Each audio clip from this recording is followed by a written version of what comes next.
शुरू करते हैं अल्लाह के बाबरकत नाम से जो बड़ा मेहरबान और नहायत रहम वाला है। तमाम तारीफ़ें मेरे अल्लाह रब्बुल इज़्ज़त के लिए हैं। अस्सलाम वालेकुम लिसनर्स, मैं हूँ आप लोगों की होस्ट नौशीन और मैं अपने चैनल खौफनाक कहानियों में अपने सभी सुनने वालों को खुशामदीद कहती हूँ।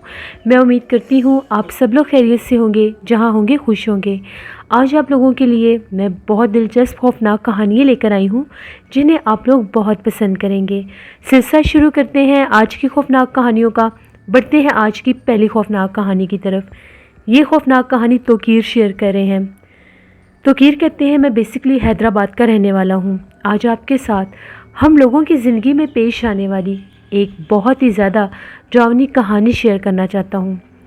आज से 10-12 साल पहले की बात है। मेरी नई नई शादी हुई थी तो मैं अपनी मिसेस को लेकर, मेरी मिसेस जो है बेसिकली वो सखर से हैं, तो मैं अपनी मिसेस को लेकर हैदराबाद से सखर आ रहा था। हम लोग अपनी गाड़ी पर थे। बाय रोड हम लोग हैदराबाद से सखर आ रहे थे। शाम का टाइम था तो मेरी मिसेस ने कहा कि मुझे घर जाना है, अम्मी के पास, दिल उदास है। तो मैंने उन्हें ये कहा कि चलो हम लोग अभी निकल पड़ते हैं। उन्होंने मुझे ये भी कहा कि रात का सफ़र नहीं करते, सुबह चले जाएंगे, लेकिन मैंने कहा कि कोई बात नहीं, हम लोग चले जाते हैं। हम लोगों ने सफ़र शुरू कर दिया।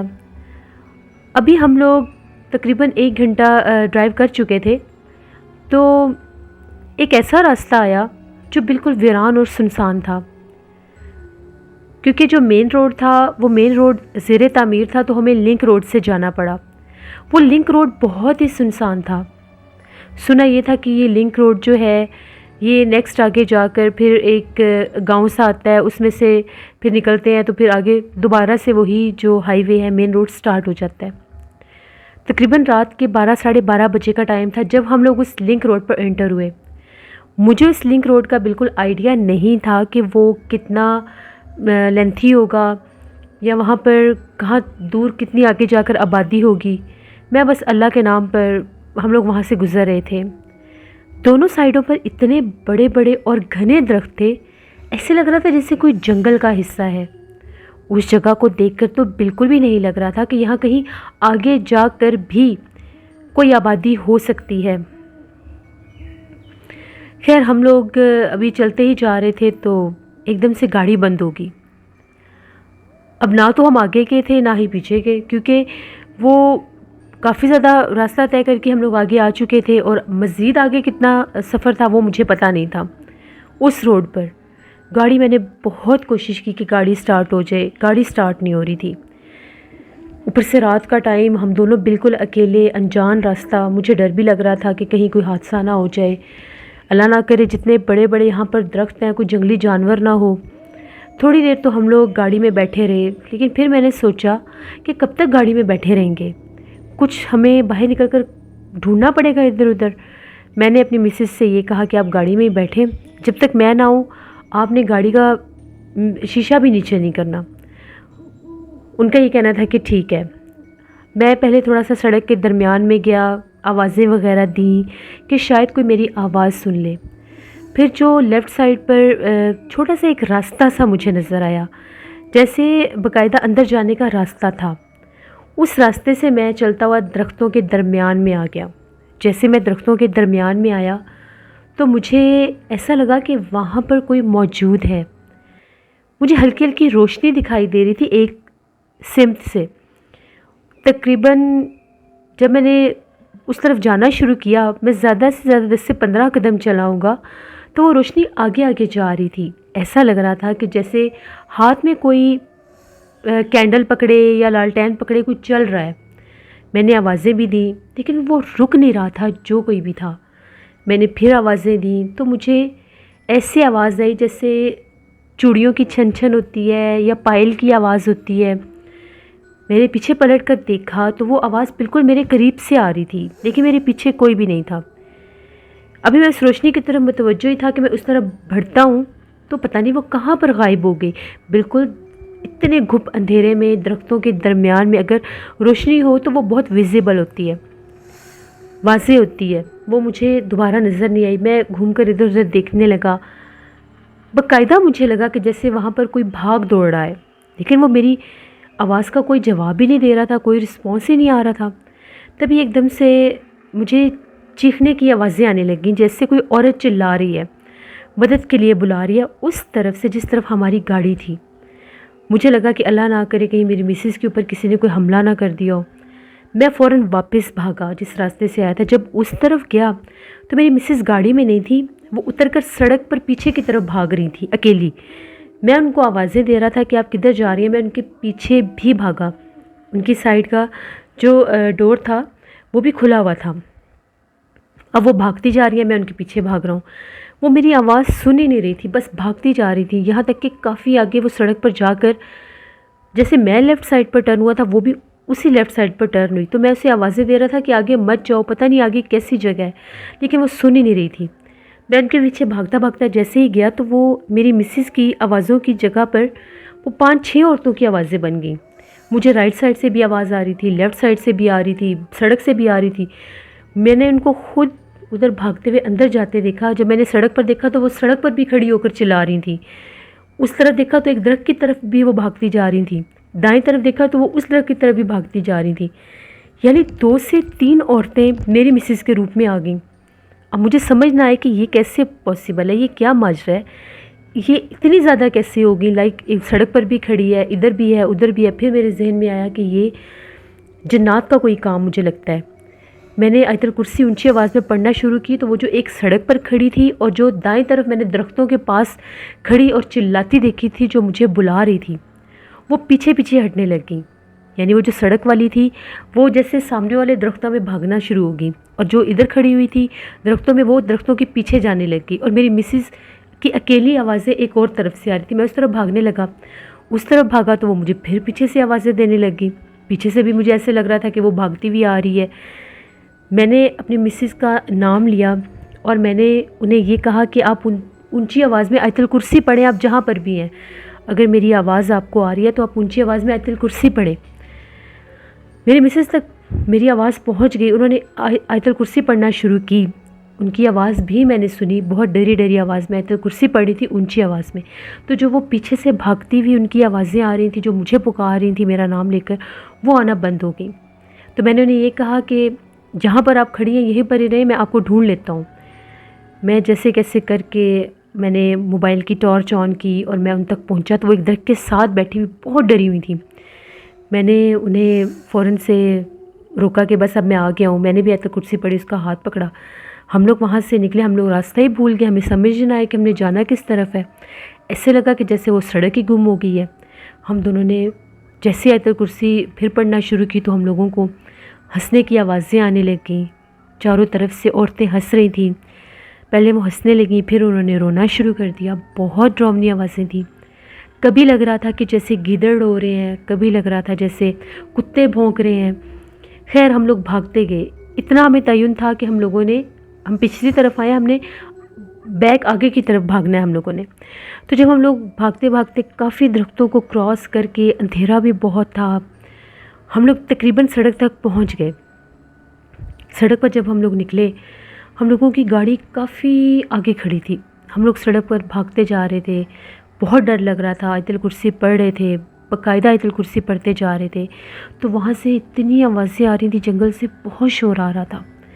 हम लोग जब अपनी गाड़ी के करीब पहुँचे तो हम लोगों ने देखा कि जैसे हम लोगों की गाड़ी के पास 2 से 3 लोग खड़े हैं। औरतें भी लग रही थी, मर्द भी लग रहे थे, क्योंकि गाड़ी की जो फ्रंट लाइट थी, हेडलाइट्स, वो जली हुई थी। उसकी रोशनी में वो लोग नज़र आ रहे थे। हमें लगा कि शायद बंद गाड़ी देखकर यहाँ पर कोई रुका होगा, हमारी मदद के लिए आया होगा चीखों पुकार सुन के। जैसे ही हम लोग भागते हुए उनको पुकार रहे थे, उन्होंने बाकायदा पलटकर हमारी तरफ देखा। उनकी आंखें भी चमक रही थीं जैसे जानवरों की आंखें चमकती हैं। चेहरे नज़र नहीं आ रहे थे इतने, आंखें चमक रही थीं। हम लोग जब उनके करीब जाने लगे तो वो एकदम से हम लोगों की आंखों से गायब हो गए। अब हम लोग तो बहुत ज़्यादा खौफज़दा थे। हम लोग फ़ौरन से गाड़ी में बैठे, हम लोगों ने आयतल कुर्सी पढ़ना शुरू की। तो मैंने अपनी मिसेज़ से ये पूछा कि आप गाड़ी से बाहर क्यों निकली थी जब मैं आपको मना करके गया था। तो उनका ये कहना था कि मैं गाड़ी में बैठी थी तो एकदम से गाड़ी ज़ोर ज़ोर से हिलने लग गई। मैं बहुत ज़्यादा डर गई कि कहीं ऐसा ना हो कि ज़लज़ला आ रहा हो। गाड़ी बहुत ज़ोर ज़ोर से हिल रही थी। तभी एकदम से ड्राइविंग सीट वाली साइड पर मैंने किसी को खड़े देखा। उसके चेहरे पर बाल थे, बहुत लंबे बाल उसने चेहरे के ऊपर फैलाए हुए थे। कोई औरत थी, बहुत ज़्यादा डरावनी थी। उसका चेहरा बहुत ज़्यादा सफ़ेद था, ऐसे लग रहा था कि आंखों वाली जगह पर जैसे दो सुराख हैं। बस उसको देखने की देर थी, मैं इतनी खौफज़दा हुई कि मैं गाड़ी से भागी, बाहर निकली और मैंने भागना शुरू कर दिया। मुझे ये भी पता नहीं चल रहा था मैं किस तरफ जा रही हूँ और किस तरफ नहीं। हम लोगों ने बहुत बड़ी गलती की है कि हम लोग रात के टाइम निकले हैं और अब हम लोग यहाँ पर स्टक हो गए हैं। अब हम लोगों के पास कोई ऑप्शन नहीं था कि हम लोग बाहर दोबारा से निकलें। टाइम देखा, इस भाग दौड़ में हम लोगों को 1 घंटा गुजर चुका था। हम लोगों ने यही मुनासिब समझा कि अब जैसे कैसे भी है गाड़ी में ही रहते हैं। हम लोगों के मोबाइल में कुरान पाक की तिलावत थी, मेरे मोबाइल में सूरत यासीन भी थी। हम लोगों ने वो ऊंची आवाज़ में लगा कर रख ली, अल्लाह से मदद मांगने लग गए। उस दौरान बहुत से काले रंग की परछाइयाँ उस सड़क पर हमें नज़र आईं। बहुत कदावर परछाइयाँ थीं, बाकायदा नज़र आईं। हम लोगों ने यही मुनासिब समझा कि हम लोगों ने गाड़ी से बाहर नहीं निकलना, चाहे कुछ भी हो जाए। 2 से 3 बार फिर गाड़ी इस तरह से हिली जैसे बाकायदा कोई हिला रहा है, लेकिन सामने कोई भी नहीं आया। अब आधी से ज़्यादा रात तो गुजर चुकी थी। हम लोग इंतज़ार कर रहे थे सुबह होने का। मोबाइल की जो बैटरी थी बिल्कुल लो हो चुकी थी। हम लोगों को ये था कि थोड़ी सी मोबाइल की बैटरी बचा लेते हैं कि हमें अगर फ़ोन करना पड़े कहीं तो हम लोग कर सकते हैं। वैसे तो वहाँ पर नेटवर्क भी नहीं आ रहा था। हम लोगों ने वो जो तिलावत कुरान पाक लगाई थी उसको बंद किया और ख़ुद आयतुल कुर्सी पढ़ने लगे।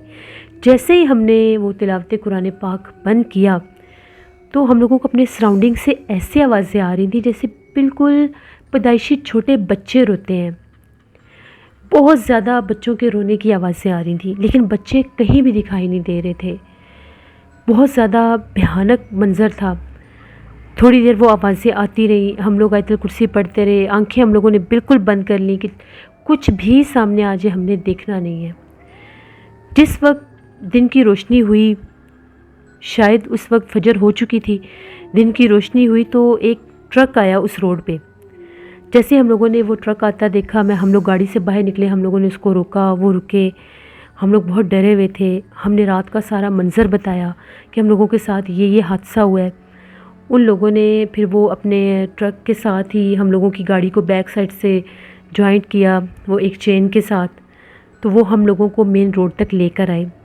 जब हम लोग वहाँ पर पहुँचे, वहाँ पर नेटवर्क भी आ गया। वर्कशॉप पर गाड़ी दिखाई तो गाड़ी में इंजन में कोई प्रॉब्लम आ गया था, उसकी रिपेयरिंग हुई, कुछ टाइम लगा तो गाड़ी ठीक हुई। तो वहाँ का जो ट्रक ड्राइवर था बहुत अच्छा आदमी था, एजेड था, उसने हमारी बहुत मदद की। उसका ये कहना था कि ये जो जंगल का हिस्सा और ये जो रोड है, ये जब स्टार्ट होता है तब तो वहाँ तक इतना प्रॉब्लम नहीं है, लेकिन सेंटर में जहाँ पर आप लोगों की गाड़ी ख़राब हुई थी, यहाँ पर दोनों साइडों पर बहुत ज़्यादा जिन्नात का बसेरा है और ये रास्ता बहुत भारी है। ये जंगल का जो हिस्सा है ये आफत ज़दा है।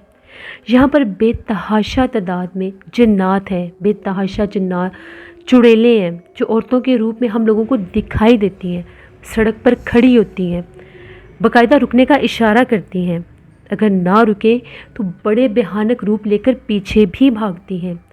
2 से 3 बार मेरे कुछ दोस्तों के साथ भी जो ट्रक चलाते हैं उनके साथ भी यहाँ पर बहुत से हादसे हुए हैं।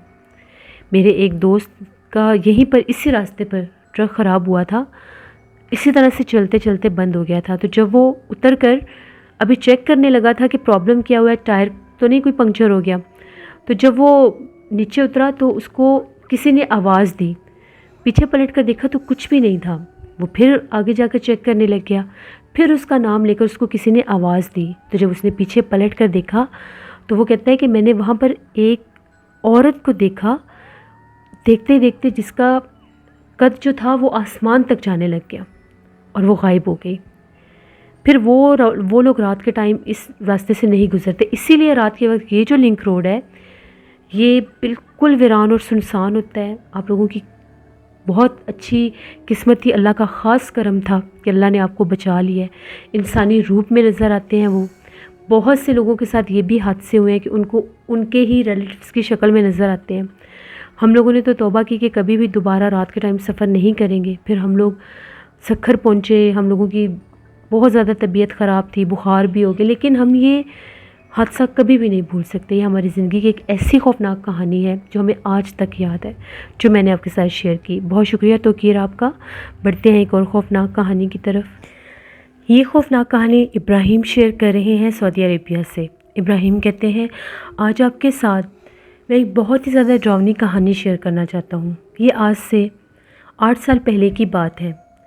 मैं एक स्कूल में पढ़ता था। वो जो स्कूल था हम लोगों के इलाके से थोड़ा दूर था। स्कूल की जो बिल्डिंग थी वो काफ़ी ज़्यादा पुरानी और काफ़ी ज़्यादा बड़ी थी। उसकी बैक साइड पर भी एक बिल्डिंग थी जो बिल्कुल खाली थी, वहाँ पर कोई भी नहीं रहता था। ये जो हम लोगों की स्कूल वाली बिल्डिंग थी, इसका जो ग्राउंड फ्लोर था वहाँ पर हम लोगों की क्लासेस होती थी। ऊपर वाले जो 2 फ्लोर थे वो बिल्कुल बंद थे। स्टेयर्स तो थी, ऊपर आते जाते भी थे, लेकिन वहाँ पर क्लासेस नहीं होती थी। हम लोगों के स्कूल की बहुत ज़्यादा तादाद भी नहीं थी कि ऊपर की पोर्शन में क्लासेस होती, वो बंद ही रहता था। जब हम लोग वहाँ पर गए तो बाद में पता चला ये पहले बिल्डिंग आबाद थी, यहाँ पर लोग रहते थे। काफ़ी बड़ी बिल्डिंग थी वो, ऊपर भी रहते थे, 3rd फ्लोर पर भी रहते थे। फिर आहिस्ता आहिस्ता जैसे जैसे ये बिल्डिंग बहुत ज़्यादा पुरानी होती गई तो लोग इसको छोड़ कर चले गए। हम लोग वहाँ पर पढ़ते थे, पढ़ते हुए तकरीबन 1 साल गुज़र गया। अक्सर हम लोग छुट्टी के बाद देखते थे, कभी कभार कभी किसी औरत को, कभी किसी बच्चे को ऊपर जाता देखते थे। हम लोग इग्नोर कर देते थे कि मे बी ऊपर शायद कोई रहता होगा। एक दफ़ा ऐसा हुआ, हम लोगों का लास्ट जो लेक्चर था, लास्ट क्लास थी, सर ने हम लोगों को ये कहा कि उनकी तबीयत ठीक नहीं थी, उन्होंने क्लास नहीं ली। हम लोग फ्री थे, लेकिन हम लोग अभी घर नहीं गए थे, सारे स्टूडेंट्स वहीं पर थे। हम लोगों का जो ग्रुप था हम लोग वहीं पर थे, बाकी स्कूल अभी सारी क्लासेस हो रही थी। हम लोग चुपके से निकले, 3 लड़के थे हम लोग 2nd फ्लोर पर चले गए कि ऊपर चल के देखते हैं। अक्सर हम लोग ऊपर जाते, कभी किसी औरत को देखते हैं, उसने अबाया पहना होता है। कभी 1 से 2 दफ़ा मैंने और मेरे दोस्त ने एक छोटे से बच्चे को ऊपर जाते देखा था। देखी हमने उनकी बैक साइड ही थी। एक दफ़ा हमने एक अंकल को भी जाते देखा था। तो चलो ऊपर चल के देखते हैं कि ऊपर रहता कौन है। अक्सर हम लोग जब पढ़ रहे होते थे तो ऊपर से ऐसी आवाज़ें आती थी जैसे कोई सामान घसीट रहा है, कोई चल रहा है, जैसे ऐसी आवाज़ें अक्सर आती थी। तो हम लोग जब ऊपर गए, ऊपर के हिस्से इतने सुनसान थे, उनको देखकर ऐसा लग रहा था कि यहाँ पर जैसे सालों से कोई आया ही नहीं। हर कमरे के ऊपर लॉक लगा हुआ था, हाथों के निशान थे दीवारों के ऊपर। पता नहीं वो किस चीज़ से निशान बनाए हुए थे, कुछ रेड कलर के थे, कुछ ब्लैक कलर के थे। काफ़ी ज़्यादा हाथों के निशान थे, जैसे दीवार के ऊपर लोग कलर से कोई निशान बनाते हैं हाथ का, वैसे। हम लोगों ने कहा कि यहाँ तो कोई भी नहीं रहता, चलो 3rd फ्लोर पर चलते हैं। वहीं से स्टेयर्स 3rd फ्लोर पर भी जा रही थी। हम लोग 3rd फ्लोर पर जाने लगे। जब हम लोग 3rd फ्लोर पर गए, उसका इससे भी बुरा हाल था। वहाँ पर इतनी मट्टी थी, इतनी मट्टी थी, इतनी गंदगी थी वहाँ पर, जैसे वहाँ पर सालों से सफाई नहीं हुई। वहाँ पर बहुत कचरा था। वहाँ पर कचरा किसने फेंका ये हमें समझ नहीं आई। फिर हमें लगा कि जब यहाँ पर आंधी तूफ़ान आता है तो शायद ये बाहर से उड़कर ऐसे शॉपर वगैरह और ये चीज़ें गिर जाती हैं। जब हम लोग वहाँ पर थे तो हमें एक बंद घर से ऐसी आवाज़ आई जैसे वहाँ पर कोई बोला है, बहुत ऊंची आवाज़ में बोलकर किसी ने दरवाज़ा बंद किया है। तो मेरे दोस्तों ने मुझे ये कहा कि लगता है यहाँ पर वो लोग रहते हैं जिनको हम लोग देखते हैं।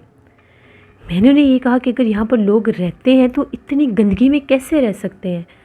यहाँ का तो कोई ऐसा कोना खाली नहीं है जहाँ पर कचरा नहीं है। उनके घर के दरवाजे के बाहर भी ढेर था कचरे का। अंदर से बाकायदा आवाज़ें आ रही थी, जैसे वो लोग बोल रहे हैं, बातें कर रहे हैं। हम लोगों ने देखा तो दरवाज़ा बंद था। हम लोगों ने 1 से 2 दफ़ा दस्तक दी दरवाजे पर, तो वो लोग जो बोल रहे थे जैसे वो चुप कर गए। बच्चों के खेलने की आवाज़ें, एक आंटी के बोलने की आवाज़ें आ रही थी अंदर से, लेकिन बाहर कोई भी नहीं आया। दरवाज़ा किसी ने भी नहीं खोला। तभी एकदम से ऐसा लगा कि जैसे हम लोग जिस घर के आगे खड़े थे उसकी एक विंडो भी थी, उस विंडो को जैसे किसी ने बिल्कुल हल्का सा खोला हो, बिल्कुल हल्का सा। हम लोगों ने देखा तो अंधेरा था, बहुत अंधेरा था। हालांकि दिन की रोशनी थी लेकिन उस कमरे में बहुत अंधेरा था जहाँ से वो विंडो खुली थी। हम लोगों को ऐसा नज़र आया जैसे कोई आग का शोला सा होता है, फ्लेम होता है, वो अंधेरे में जैसे चमका है। हम लोग एकदम से डर के पीछे हटे तो वो विंडो बहुत ज़ोर से बंद हुई। हम लोग अभी ये देखकर पीछे हटे ही थे, हमें ऐसा लगा कि जैसे पीछे कोई चल रहा है, यानी बिल्डिंग में बैक साइड पर चलने की आवाज़ आई। तो हम लोग फ़ौरन से पीछे पलटे तो हम लोगों ने देखा कि अबाया पहना हुआ एक औरत है, उसने अबाया पहना हुआ है, वो बिल्कुल हमें खड़ी होकर देख रही थी। तो हमने उसे कहा कि आप इस घर में रहते हैं, हम पूछने लगे। उसने हमारी किसी बात का जवाब नहीं दिया तो वो स्टेयर से नीचे जाने लगी। हम लोग भागे उसके पीछे। हम लोगों के सामने वो तकरीबन 5-6 स्टेयर्स नीचे उतरी और गायब हो गई। जब वो गायब हुई, वो मंज़र हम लोगों के लिए ऐसा था कि बस हम लोग गए। 2-2 सीढ़ियाँ फलांकर हम लोग नीचे भागे, शोर मचाते। ऊपर से ऐसे लग रहा था जैसे कोई दीवारों में ईंटें मार रहा है, जैसे ऊपर से पता नहीं क्या हो जाएगा, अभी वो छत गिरा देंगे। इतना शोर, इतना शोर, दरवाजे जैसे टूट जाएंगे, हंगामा बरपा हो गया। हम लोग जब नीचे आए, अपने स्कूल सेक्शन में आए, तो हम लोगों ने अपने टीचर को बताया। हम लोग बहुत डरे हुए थे। टीचर ने हमें बहुत ज़्यादा डांटा कि आप लोग ऊपर क्यों गए थे, ऊपर जो जगह है वो ठीक नहीं है, अबेंडेंड है, हॉन्टेड जगह है वो, इसीलिए वो फ्लोर खाली हो गए हैं। और इसकी बैक वाली जो बिल्डिंग है वो भी इसी वजह से खाली है कि वहाँ पर भी बहुत ज़्यादा ऐसे असरात हैं, तुम लोगों को ऊपर नहीं जाना चाहिए था। हम लोग तो बहुत ज़्यादा डरे। खैर हम लोग घर वापस आए, अपने पेरेंट्स को ये बात बताई, वो लोग भी बहुत ज़्यादा परेशान हो गए। हमें बहुत दम किया, समझाया कि दोबारा ऊपर नहीं जाना, कुछ भी हो जाए। उसके बाद हम लोग ऊपर नहीं जाते थे, लेकिन ऊपर वाले पोर्शन से इतना शोर आता था, इतना शोर आता था। उसके बाद जब हम लोगों ने ऊपर जाने की गलती की थी, फिर वो हमें पढ़ने नहीं देते थे। अजीबोगरीब चेहरों वाले बच्चे सामने आते थे। तो 6 मंथ के अंदर अंदर वो स्कूल खाली हो गया। बाद में पता चला कि वो बिल्डिंग इस हद तक आसेबज़दा हो गई थी कि वहाँ पर डर के मारे कोई गुजरता ही नहीं था। फिर उसके 5-6 साल के बाद वो डिमोलिश हो गई। वो जितनी भी बिल्डिंग्स थी वहाँ पर न्यू कंस्ट्रक्शन हो गई। पता नहीं उन न्यू कंस्ट्रक्शन में लोगों के जो रहने के उन्होंने अपार्टमेंट्स बनाए थे, वो लोग वहाँ पर कैसे रहते थे। ये हम लोगों की ज़िंदगी की एक ऐसी कहानी है, मेरी ज़िंदगी की, जिसे मैं कभी भुला नहीं सकता। वो औरत आज भी मुझे याद है। वो विंडो खुलना, अंदर एक फ्लेम नज़र आना, बिल्कुल ऐसा था जैसे कैंडल के ऊपर आग जल रही होती है, लेकिन कैंडल नहीं थी, कुछ भी नहीं था, सिर्फ वो एक शोला सा था जो हल्की सी विंडो खुली और उस अंधेरे में हमें नज़र आया। वो सब क्या था मैं नहीं जानता। बहुत भयानक मंजर था। ये एक स्टोरी थी जो मैंने आपके साथ शेयर की। बहुत शुक्रिया इब्राहिम आपका। लिसनर्स, ये थी आज की खौफनाक कहानियाँ। अपना फीडबैक मुझे ज़रूर दें, आप लोगों को कैसी लगी। आप लोग भी अपनी खौफनाक कहानियाँ शेयर कर सकते हैं डिस्क्रिप्शन बॉक्स में दिए गए ईमेल ID nusheenbeg57@gmail.com पर। इसके अलावा आप लोग मुझे कमेंट बॉक्स में भी स्टोरी शेयर कर सकते हैं। लिसनर्स, मैं नावल की सर्च कर रही हूँ। इंशाल्लाह बहुत जल्द मैं हॉरर उर्दू सेंटर पर नावल भी ऑन एयर करूँगी। अपना बहुत सा ख्याल रखिएगा। अपनी ढेरों दुआओं में मुझे, मेरी फैमिली को ज़रूर याद रखिएगा। Thank you for watching. Stay blessed. अल्लाह निगहबान।